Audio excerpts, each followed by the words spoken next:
Hi everybody, my name is Osvaldo and my team partner is Daniel. In this video we will talk to us about three different museums in Toluca City.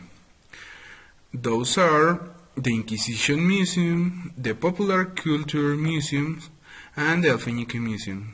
We hope you enjoy this video. So, let's begin. Okay, so first of all, we will talk about the Inquisition. What do you think about it? Okay, so let's get started. The term Inquisition comes from medieval Latin inquisitio, which means research or quest. The Inquisition was referred to any court process that was based on Roman law, which had gradually come back into usage in the late medieval period.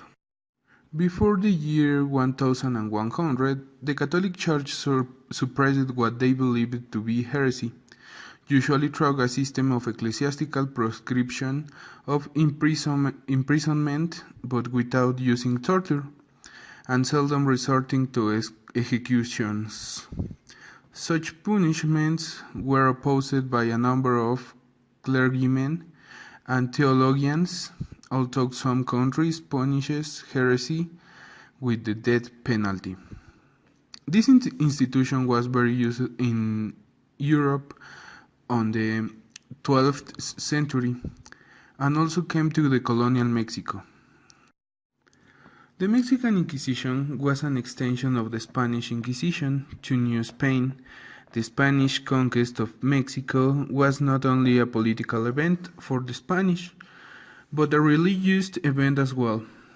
In the early 16th century, the Reformation, the Counter-Reformation, and the Inquisition were in full force in most of Europe. Okay, so let's begin with the torture. Okay, well, the torture was the most used method to get information in the Inquisition tribunal, but it wasn't a punishment. It was a method to get a confession during an interrogatory. There are many torture methods, like the water Chinese torture method of the pain well, the Judas cradle, so we will show you and explain some of them. Finally, I will explain the Spanish donkey, similar to Judas cradle, but much worse. Spanish donkey, also known as wooden horse, was mostly used by the Spanish Inquisition during the late Middle Ages. It was a sharply angled wooden device of triangular shape, pointing upward, mounted on a horse's leg like support poles. The naked victim was then made to sit on the main board as if riding a horse, and various weights were attached to his or her feet to increase the agony and prevent the victim from falling off. According to historical sources, the wedge occasionally sliced entirely through the victim as a result of too much weight being attached to his or her feet. This device was allegedly used during the American Civil War by Union soldiers against their Confederate prisoners, who were forced to sit on the donkey until they passed out. It was used in the Mexican Inquisition to get information from the prisoners as a torture method. Okay, so in the end, we will talk about the Alfeñique Museum.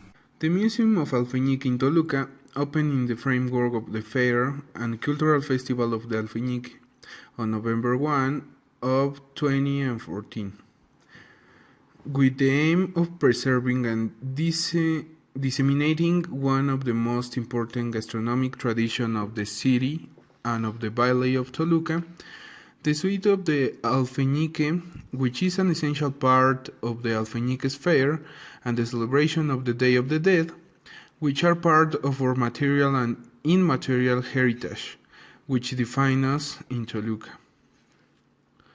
The Alfeñique Museum has 5 permanent exhibition rooms that explain the importance of the sweet in our country, through a journey that takes us through the gastronomic tradition in our country to the history of the Alfeñique Fair, passing through the process of manufacture in the rooms that narrate with phrases, literary calaveritas, and until poems, part of the tradition of Day of the Dead in our country.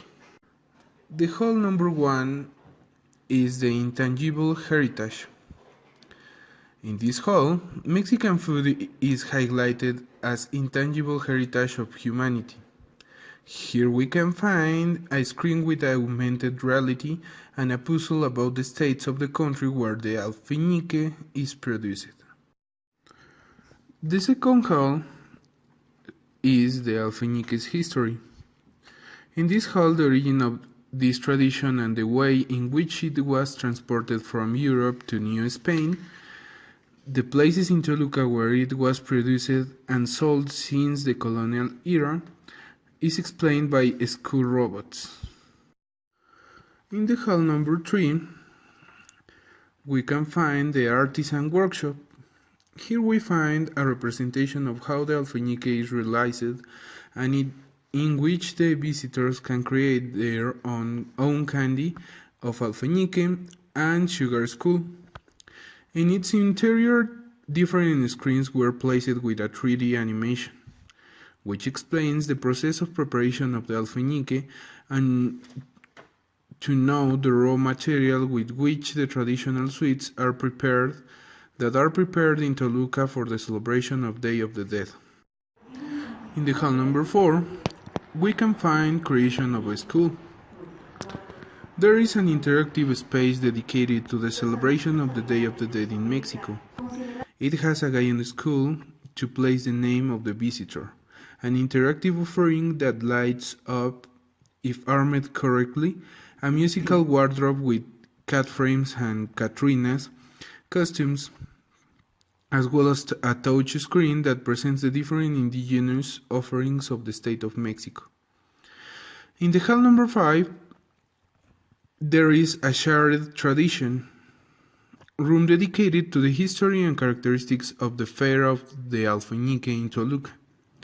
In it, the visitor will know how they prepared the sweets of the fair, as well as having the opportunity to set up their own post